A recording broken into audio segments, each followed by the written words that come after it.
ఓం శ్రీమాత్రే నమః. శ్రీ శివాయ గురవే నమః. యఃకర్త జగతాం భర్త సంహర్త మహసాం నిధి ప్రణమామి తమాదిత్యం బహిరంతస్తమోపహం. వీక్షకులకు నమస్కారం. నేను మీ దేవులపల్లి రామకృష్ణ శాస్త్రి, ఆర్కే మాతృశ్రీ తెలుగు జ్యోతిషపరమైన యూట్యూబ్ ఛానల్. ఇప్పుడు మే నెల 12వ తేదీ నుండి మే నెల 18వ తేదీ వరకు గల గ్రహ స్థితిగతులని ఒకసారి పరిశీలన చేద్దాం. మేషరాశిలో రవి, బుధ, శుక్రగ్రహాలు, వృషభ రాశిలో గురుగ్రహం, అలాగే మిథున రాశిలో చంద్రగ్రహం, కన్యా రాశిలో కేతుగ్రహం, కుంభరాశిలో శనిగ్రహం, మీనరాశిలో కుజగ్రహం, రాహుగ్రహం సంచరిస్తున్నాయి. ఇటువంటి గ్రహ సంచారాన్ని అనుసరించి ఈ వారం రాశులకు వార ఫలాలు తెలుసుకుందాం. ఓం శ్రీమాత్రే నమః.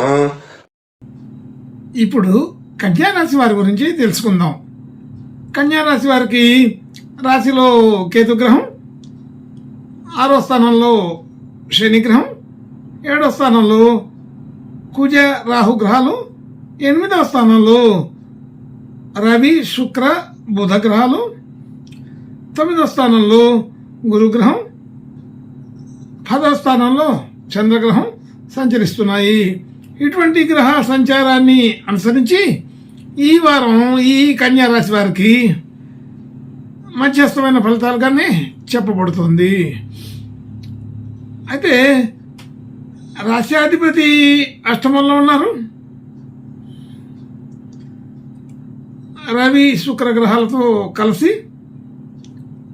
అయితే కొన్ని గ్రహాలు అనుకూలమైన పరిస్థితిలో ఉన్నప్పటికీ కొన్ని ముఖ్యమైన గ్రహాలు ప్రతికూల స్థితిలో కూడా ఉన్నాయి. కాబట్టి ఇది మధ్యస్థంగా ఉండి మిశ్రమ ఫలితాలుగా చెప్పబడుతుంది.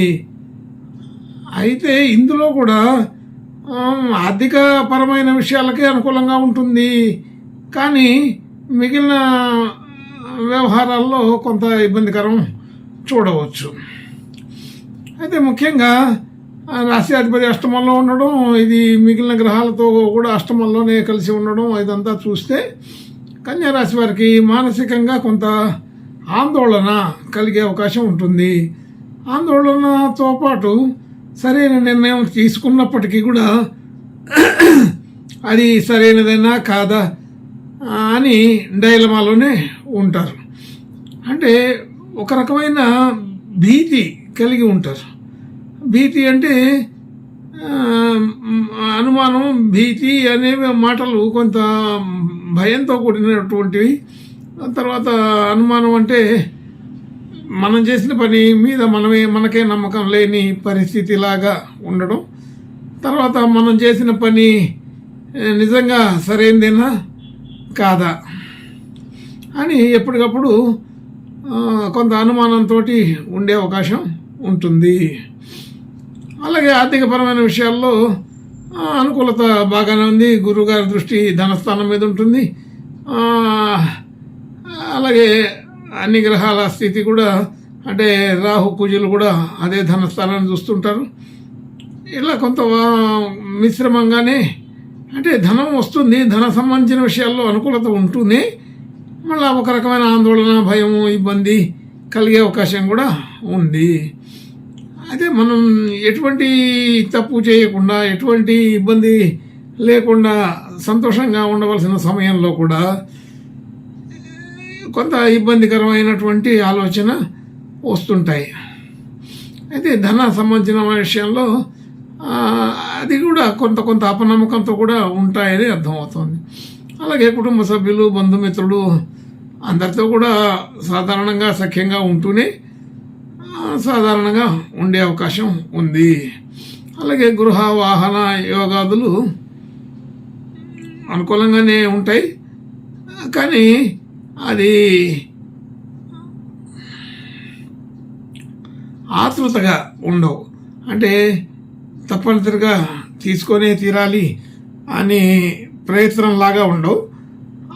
అనుకోకుండా అవకాశం వస్తే దాన్ని ఉపయోగించుకునే పద్ధతి అయితే ఉంటుంది. అంతేగాని ఎలాగైనా సరే ఈ నెల చివరి వరకు గట్టిగా ప్రయత్నం చేసి తీసుకొనే తీరాలి, అది ఇలాంటిది కావాలి అలాంటిది కావాలి, ఎటువంటి ఊహలు ఉండవు. కానీ అవకాశం వస్తే మాత్రం తీసుకునేదానికి ప్రయత్నం కుదురుతుంది. అలాగే విద్యా వ్యవహారాలు, మరి విద్యా సంబంధించిన వ్యాపారాలు మొదలైన వాటిల్లో ఉండే వాళ్ళకి కొంత అనుకూలత ఉన్నది. అదే ఆ అనుకూలత కూడా గురువు బలంతో ఉంటుంది. కాబట్టి కొంతవరకు పర్వాలేదు. అంటే విద్యలకు సంబంధించిన వ్యాపారాలు కానీ ఉద్యోగాలు కానీ అన్నీ కూడా ఉపయోగపడే అవకాశం ఉంటుంది. అలాగే పోటీ పరీక్షలు కానీ, పోటీ వ్యవహారాలు కానీ, పోటీ క్రీడలు కానీ, ఇలాంటి పోటీగా ఉండే సంబంధమైన విషయాల్లో అన్నింటిలో కూడా కొంత అనుకూలంగానే ఉన్నది. అంటే ఈ కన్యా రాశి వారికి ప్రత్యేకంగా అనుకూలత కుదురుతుంది. అలాగే దాంపత్యంలో కూడా చిన్న చిన్న ఘర్షణలు వచ్చినప్పటికీ దాన్ని దాటేసుకొని ముందుకు వెళ్తారు. అది చాలా త్వరితగతంగా సమస్య పోయే అవకాశం ఉంటుంది. అలాగే ఏదైనా పెట్టుబడులు పెట్టాలన్నా, ఏదైనా కొత్త వస్తువులు కొనుక్కోవాలన్నా, కొద్దిగా కొత్త వ్యవహారాల్లో డబ్బు ఖర్చు పెట్టాలన్నా ఇది కొంతవరకు అనుకూలమైన సమయమే. దాంట్లో కూడా ఉపయోగాలు కొన్ని కుదురుతాయి, కొన్నిటికి కుదరవు. అయితే సౌకర్యమైన విషయాలకు మాత్రం అనుకూల పడుతుంది. అసౌకర్యమైన విషయాలకి, లేకపోతే ఇమీడియట్లీగా ఫలితం తేలే విషయాలకు మాత్రం అనుకూల పడదు. ఇలా తెలుసుకోవాలి. అలాగే భాగ్యస్థానంలో గురువుగారు ఉన్నారు. గురువుగారి భాగ్యాన్ని ఇచ్చే అవకాశం ఉంది. భాగ్య స్థితిగతులు బాగుంటాయి.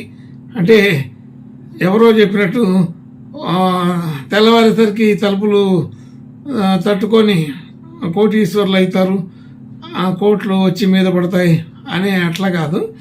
భాగ్యం అనుకూలంగా ఉంటుంది. అదే భాగ్యస్థితి బాగానే ఉందని అర్థం. అంటే చెడిపోదు, కొంతవరకు ఉపయోగపడుతుంది, అనుకూలమైన స్థితిగతులు ఉంటాయి. అయితే ఇంకా మంచి టైం ముందు ఉంటుంది. ఈ వారంలో ఇంతవరకే కొంతవరకు ఉపయోగపడుతుంది. అలాగే ఉద్యోగ స్థానం, ఉద్యోగ వ్యవహారాదులు అన్నీ కూడా సాదాసీదాగా నడిచిపోతూ ఉంటాయి. పెద్దగా అప్ అండ్ డౌన్స్ ఏమీ ఉండవు, నడిచిపోతుంది. అలాగే మనం చేసిన పనికి కీర్తి గుర్తింపు రావాలనే తాపత్రయం ఉండొచ్చు కానీ అందరికీ, కానీ రాకపోయినా అపకీర్తి రాకుండా ఉంటే చాలు. అపకీర్తి అనేది పెద్దగా రాదు. అయితే కాబట్టి ఇది అనుకూలమైన వాతావరణంగానే చెప్పుకోవాల్సి వస్తుంది. కాబట్టి ఈ సాదాగా ఆలోచన చేస్తే ఈ కన్యా రాశి వారికి అనుకూలమైన స్థితి ఎక్కువ ఉంటుంది. కానీ కనబడటానికి ప్రతికూలంగా ఉన్నది. అంటే కీర్తి ప్రతిష్టలు రాకపోవడం తప్పు కాదు, అపకీర్తి రాకపోవడం అనేది ఆనందం. ఇట్లా ఉంటుంది. ఆర్థిక పరిస్థితిలో మంచి పెరుగుదల రాకపోవడం అనేది పెద్ద తప్పు కాదు. కానీ క్షీణించిపోయి ఇబ్బంది పడకుండా ఉండటం అనేది గొప్పగా ఉంటుంది. ఇలాగా ప్రతి విషయంలో కూడా అంతే.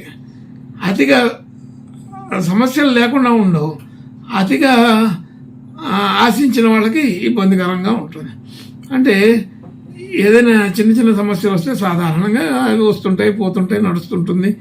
అది అలా ఊహించుకోవడం అనేది ఒక రకం. కానీ నాకు సమస్యలు రావడం ఏంటి అనే ఫీలింగ్లో ఉండడం అనేది కూడా సరైనది కాదు. కాబట్టి వీళ్ళ ఎక్స్పెక్టేషన్స్ మామూలుగా ఉంటేనేమో ఇది అనుకూలమైన వారంగానే ఉంటుంది.